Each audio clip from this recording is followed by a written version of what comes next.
The channel seemed deeper, the troughs and rivets in the road more treacherous. Every rushed step seemed more dangerous and awkward. The city, with its dark gray ceiling, closed in around him and shoved him through the atmosphere.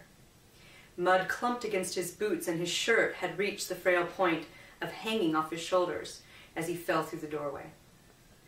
The odor of the room reached him as he was rising from his knees. A solid, coarse smell that relentlessly tortures the senses. The rancor of fresh blood overwhelmed him. "Alexandria!" Her name rang out, yet he did not know that he shouted it. The exhaustion of the clamor brought him to rest against the wall in the hallway. Her name rang out from his throat again, still uncontrollable. His vision was stolen to a mass on the floor in the sitting room. What used to be a wonderful, skilled woman of witch's blood lay unmercifully dead. Roman covered his mouth, sweat beading along his forehead, and walked in to get a closer look. Elizabeth was stripped, scratches and bruises covering her body. It was the position of her body that told him a rape had taken place before her death, or maybe after. He lifted her blood-drenched hand to find her forefinger absent. A brooch of amethyst that her mother had given to her before she died sat quietly in a puddle of bile and saliva in front of Elizabeth's open mouth. Roman backed up the way he came, sick with fear and denial. He could not bring himself to look away from her petrified eyes open and locked on his. Sliding down against the wall, Roman fell into view of the bathroom. Laughing, taunting voices filled his head. He frantically looked around to find nobody there. The pure ivory basin and polished marble floor were now a reservoir. The wooden shutters with broken glass allowed lines of light to seep through, revealing small portions of the blood-red coating on the floor and walls.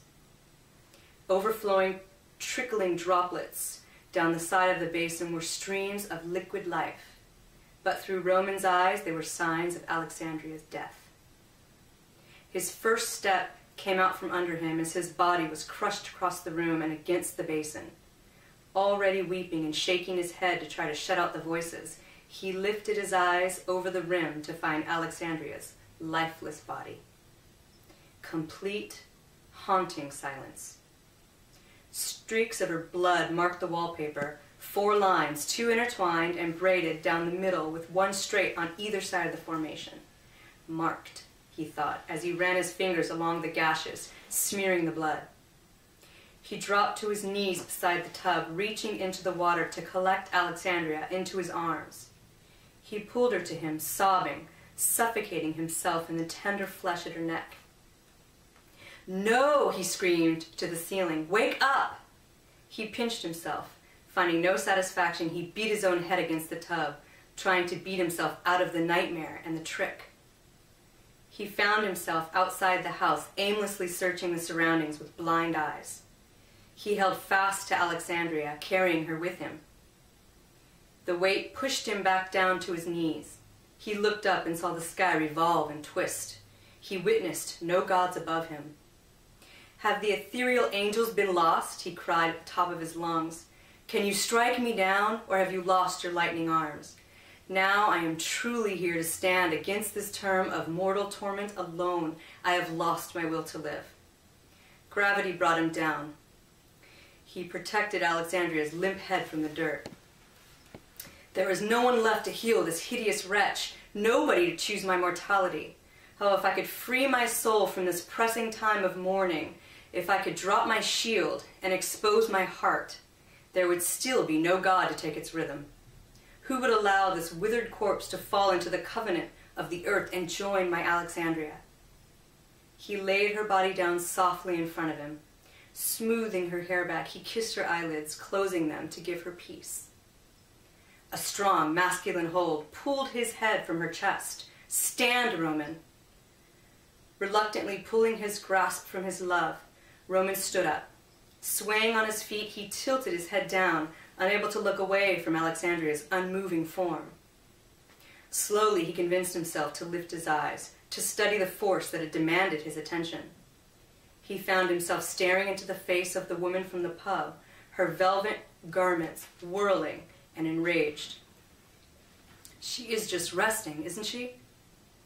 His words tore at the woman. Her face grew darker, and she reached out to take his hand. But he snapped his arms away as she did. "You filthy witch!" His voice couldn't unleash the rage in his heart. "I'll burn you." He lunged with all his might, only to land at her feet. He turned and scrambled back over to Alexandria, protecting her from the woman. She stood, frowning down at him. "You would be mad to try." Her blood, he gathered her body into his arms again, holding her out for the woman to view. "You drained her blood. You took her from me." He found himself choking on tears again as he lay on the ground and pulled Alexandria on top of him, cradling her to his chest. "No, not me," the woman answered solemnly. "Lokee took her life. I am your protector, but I could not save her. If I left you, you would have ended up as Alexandria is now. Don't you dare blame me. I, Devendra, have been with you."